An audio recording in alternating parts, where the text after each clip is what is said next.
ये ऐसे लोगों के लिए ज़्यादा है जो अंग्रेजी को डर के मारे हुआ समझ बैठे हैं। और मैं साफ तौर पर ये कहना चाहता हूँ ऐसे कैंडिडेट से, ये किसी भी तरह से डरने लायक चीज़ नहीं है। इसका एक प्रोसेस है, तरीका है, वो अगर आपकी समझ में आ जाएगा तो आप आराम से अंग्रेजी बोल पाएंगे। इस बात से कोई फर्क नहीं पड़ता आप पीछे से कितना पढ़े हुए हैं। दूसरी चीज़, एक सपोर्ट सिस्टम काम करता है इसमें। अंग्रेजी सीखने के साथ साथ अगर आप मोटिवेटेड होंगे तो आप जल्दी सीखेंगे।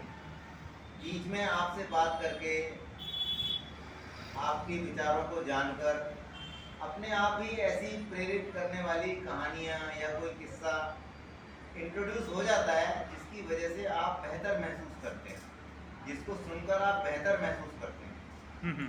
तब आपको लगता है कि मैं सीख सकता हूँ। जब आप इस फीलिंग में आते हैं कि मैं सीख सकता हूँ, और तब आपको बताया जाता है कि ये इसका कायदा है, ये इसका रूल है, ये इसका नियम है, इस तरीके से ये वाक्य बनता है, इस तरह से आपको ये बनाना चाहिए, तब आप इसको बिना किसी एफर्ट के अपने आप ही समझते चले जाते हैं।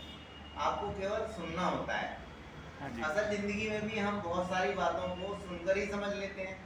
उन सब चीज़ों में हम कभी एक्सपर्ट नहीं होते, उन सब चीज़ों के बारे में हमें पता नहीं होता, मगर उस समय हमारा कॉमन सेंस एक्टिव होता है और हमें उस चीज़ की ज़रूरत भी होती है।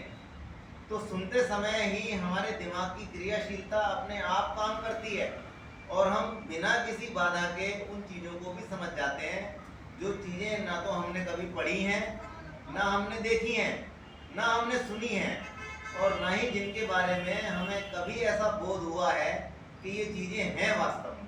दुनिया में ये चीज़ें वास्तव में होती हैं। कभी कभी क्या होता है कि हमें पता भी नहीं होता कि हम क्या काम करने वाले हैं, घर से निकल जाते हैं।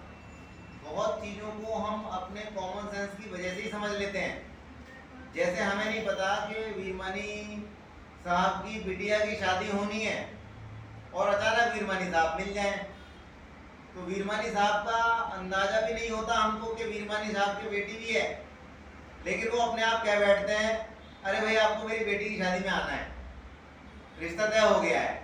तो हम उसी समय जान जाते हैं कि इनकी बेटी भी है। उसके लिए हमें पीछे 20-25 साल जाने की ज़रूरत नहीं है कि वीरमानी साहब ने आज बताया हमको कि आज हमारी बेटी हुई है, अब ये इस स्कूल में पढ़ रही है।